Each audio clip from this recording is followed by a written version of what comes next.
Hey guys, so we are going to talk about symbolism today.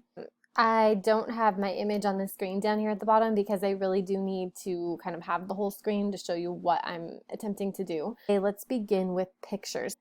Different images or symbols that I saw in the story as I was reading. So we have screens, or quote unquote the family book, and then here's Clarice, and she has really big eyes because she sees the world, and then the wife doesn't see anything and she's unhappy.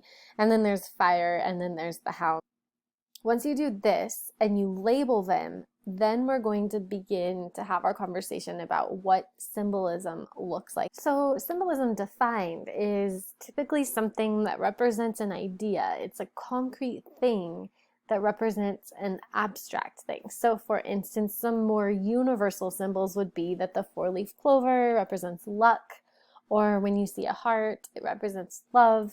The color black perpetuates death, or that foreshadows that death is coming, darkness, evil, whereas white is pure and good and wholesome, and there's hope in it. So those are the different symbols. Literature, however, it's important to think about how the character feels or acts toward that object is how they're going to react toward the thing that it represents.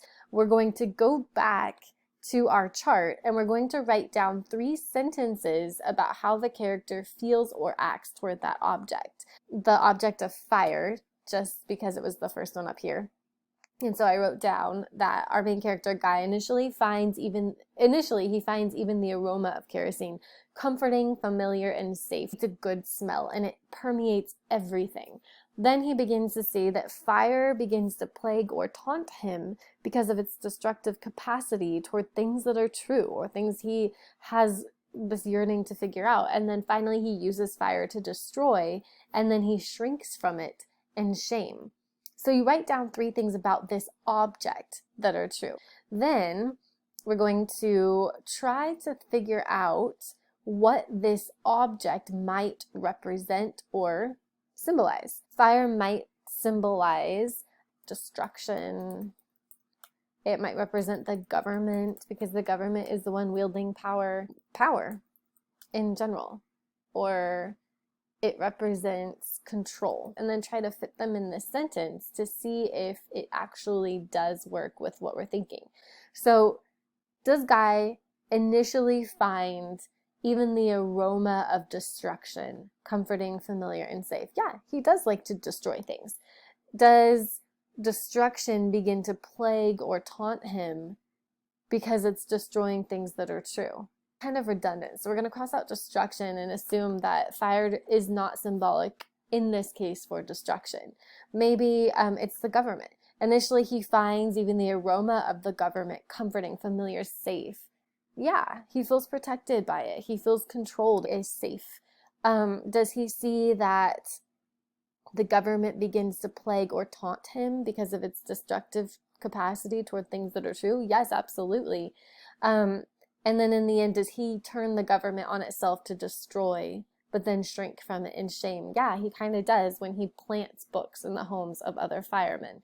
So I would say the government, and as kind of a component of the government, this idea of censorship. He is fond of, but then he begins to absolutely resent it, but then turns it on itself. Now we know when we go back to our platform that fire equals the government and or censorship. One more. Write 3 sentences about Clarice.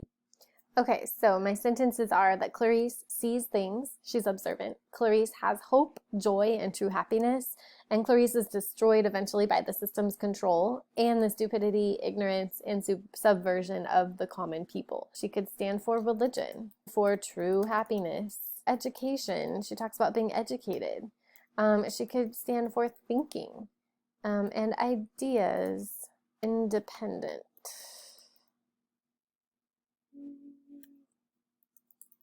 All right, and then you try to figure out which one fits best. So education sees things. Education is observant. Education has hope, joy, and true happiness. Education is destroyed by the systems controlled.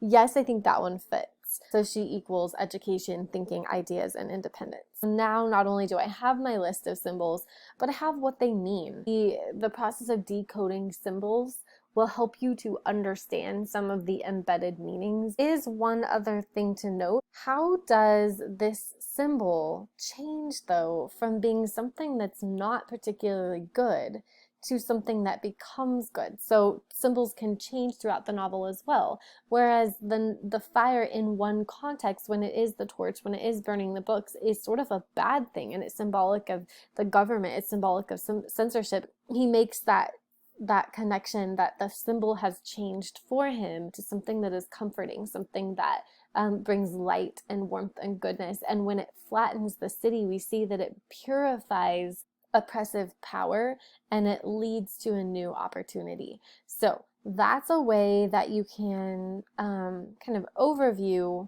what symbolism is